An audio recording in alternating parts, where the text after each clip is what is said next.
प्रदेश सरकार ने नवरात्रि के अवसर पर दुर्गा सप्तशती का पाठ कराने और रामनवमी के अवसर पर अखंड रामायण का पाठ कराने का फैसला लिया। इसे लेकर सियासत भी तेज हो गई। एक बात उठने लगी कि आखिर सिर्फ एक धर्म के लिए ऐसा क्यों। हमारे साथ में इस समय प्रदेश के पर्यटन एवं संस्कृति मंत्री जयवीर सिंह जी हैं, क्योंकि उन्हीं के विभाग की जिम्मेदारी है ये, उन्हीं का विभाग ये जिम्मेदारी निभा रहा है, निर्देश जारी किए गए हैं।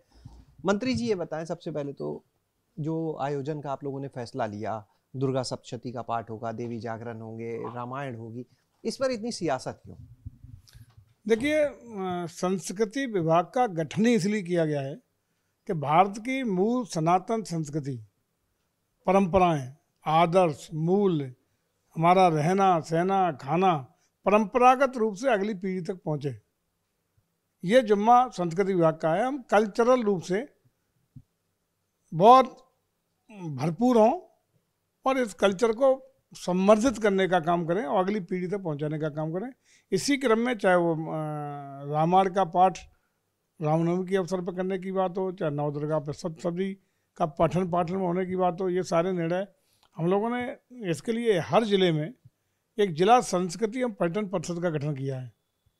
लगभग सरकार बनने के 2-3-4 महीने में हमने कर दिया था और उसके अध्यक्ष हमारे जिलाधिकारी हैं, हमारा टूरिज्म अफसर और कल्चर अफसर उसके सेक्रेटरी हैं, और साथ ही साथ जिले के चुने हुए सारे जनप्रतिनिधि, एमएलए, एमपी, राज्यसभा, लोकसभा, विधान परिषद, विधानसभा के सदस्य उसके सदस्य हैं, डेवलपमेंट के अफसर भी उसके सदस्य हैं।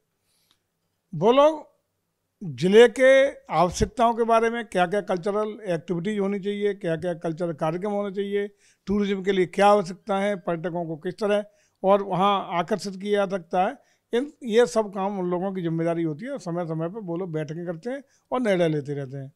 चूँकि प्रदेश भर के लोगों का इस तरह का मांग थी कि ये कार्यक्रम होने चाहिए और सरकार ने उसको निर्णय लेते हुए उसके लिए 1-1 लाख रुपया उसी संस्कृति और पर्यटन परिषद को निर्गत करने का काम किया है। अच्छा, एक सवाल जो विपक्ष उठा रहा है, चाहे वो सपा हो चाहे वो बसपा हो, सपा अध्यक्ष अखिलेश यादव ने उठाया, बसपा ने उठाया, एक चीज तो ये कि रकम बहुत कम है, 1 लाख ज्यादा होनी चाहिए, और दूसरी बात ये कही जा रही है कि अन्य धर्मों के लिए भी ऐसे आयोजन होने चाहिए। यहाँ तक रकम का मामला है, एज पर डिमांड, कोई हमने बंद थोड़ी कर दिया है, टोकन गया है। अगर जरूरत होगी हम देंगे, वो कार्यक्रम ऑर्गेनाइज कराएंगे। ये सारा व्यवस्थित, क्या आवश्यकता है, कहाँ कहाँ कराना है, कितनी जरूरत होगी, फंड क्या लगेगा, ये जिला स्तर पर निर्णय उन्हें लेना है। टोकन टाइप पे भेज दिया गया है, ये जरूरत होगी तो और देंगे। ऐसा कोई रिस्ट्रिक्शन थोड़ी कि 1 लाख रुपये देके उसको क्लोज कर दिया हो। जहाँ जितनी जरूरत होगी स्थानीय स्तर पर जिले पर निर्णय लेंगी वो परिषद हमारी, और परिषद की मांग के अनुसार हम लोग उसको जरूरत के मुताबिक और भी देने का काम करेंगे। जहाँ तक अन्य धर्मों का मामला है, ये हम और सब जानते हैं कि भारत की मूल जो संस्कृति है, सनातन संस्कृति, जो पुरखों ने, बुजुर्गों ने जो विरासत में हम लोगों को मिली है, वो ही भारत की असली संस्कृति है। इसमें कोई शंका नहीं होनी चाहिए। फिर भी और उसका विकास करना सरकारी प्राथमिकता होनी भी चाहिए, क्योंकि देश की संस्कृति, समाज की संस्कृति, हमारी पुरातन संस्कृति, आदिकाल की संस्कृति जो है सनातन संस्कृति, उसको बढ़ावा देने का काम हम कर रहे हैं। लेकिन साथ ही साथ यदि अन्य धर्मों के लोग भी अगर इस पर कोई विश्वास करते हैं, उनके जनप्रतिनिधि, चाहे समाजवादी पार्टी जिसकी आप बात कर रहे हैं, बहुजन समाज पार्टी जिसकी आप बात कर रहे हैं, उसके भी तो विधायक, सांसद, एमपी हैं, एमएलए हैं, एमएलसी हैं, वो भी उस परिषद के सदस्य हैं। क्यों नहीं अपनी बात रखते? जिले में निर्णय उन लोगों को करना है, बात रखें ना, वहाँ कहाँ उन्हें डिमांड है, कहाँ उस तरह की आवश्यकता है, उसके लिए बात रखें। जब बात रखी जाएगी, सरकार के संज्ञान में आएगी, तो उस पर भी विचार करा जाएगा। भाई आगे रमजान है, मान लिया अगर इस तरह की बैठक में वो रमजान के लिए आयोजन की बात करें या अन्य धर्मों के लिए, तो विचार करेंगे आप? करें तो पहले कुछ आए तो धरातल पे, काल्पनिक बात करने तो कोई फायदा नहीं है। पहले धरातल पे वो चीज़ आए ना, सारे सांसद, सारे विधायक, सभी दलों के जो हमारी सांस्कृतिक परिषद बनी है जिले में, उसमें सारे सदस्य हैं, वो बात रखेंगे, बात आएगी तब तो कुछ आगे उस पर विचार करा जाएगा। उससे पहले काल्पनिक सवालों का क्या जवाब दिया जाएगा? यानी वो लोग मांग करते नहीं, आरोप लगा देते हैं। कोई इस तरह की बात ना आई है, और अगर आएगी तो विचार जिले में बात करें, वो जिले में बात अपनी रखें उस पर, उसके बाद सरकार के संज्ञान में आएगा, वहाँ की मांग आएगी, तब सरकार न करेगी उस पर कुछ। काल्पनिक बातों पे कोई समर्थ नहीं है। अच्छा, एक सवाल इससे इतर, आप लोग की जिम्मेदारी बहुत बढ़ गई है। पहले तो सिर्फ भाजपा यानी जो आप लोग की पार्टी है उसको संभालना था, अब तो सपा और बसपा की जिम्मेदारी भी आ गई। सपा कहती है कि बसपा के प्रत्याशी आप क्या फाइनल होते हैं, बसपा कहती है कि सपा की स्क्रिप्ट जो है वो भाजपा कार्यालय में लिखी आती है, आरएसएस कार्यालय से सपा चलती है। तो अब तो अपनी पार्टी के साथ सपा बसपा का चलाने का आरोप लग रहा है आपके ऊपर। सही बात यह है कि जनता ने सबको कर दिया खारिज, क्योंकि जनता का विश्वास, जनता का अगाध जो लगता है उन्हें कि हमारा देश, हमारा प्रदेश, हमारा समाज, हमारी रोजाना की ज़िंदगी के जीने के लिए सबसे बेहतरीन काम करने का कोई काम कर सकता है तो भारतीय जनता पार्टी कर सकती है।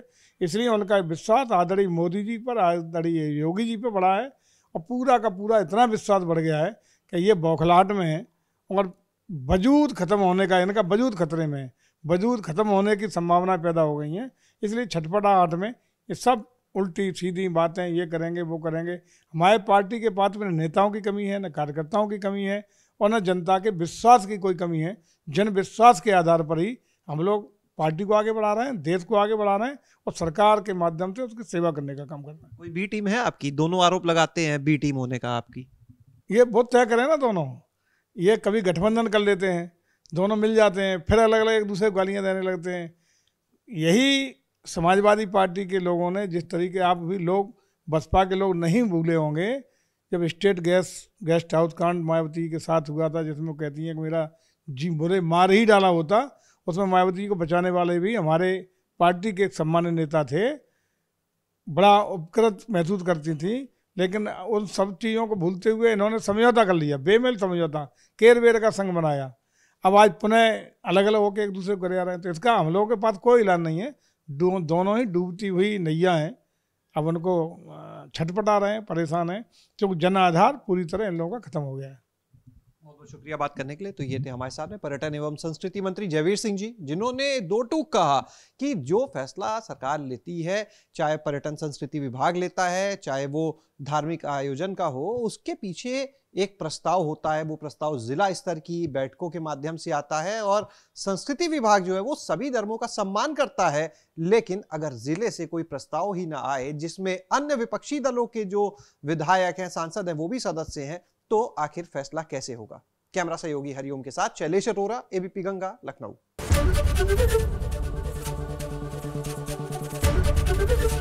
एबीपी गंगा, खबर आपकी, जुबान आपकी।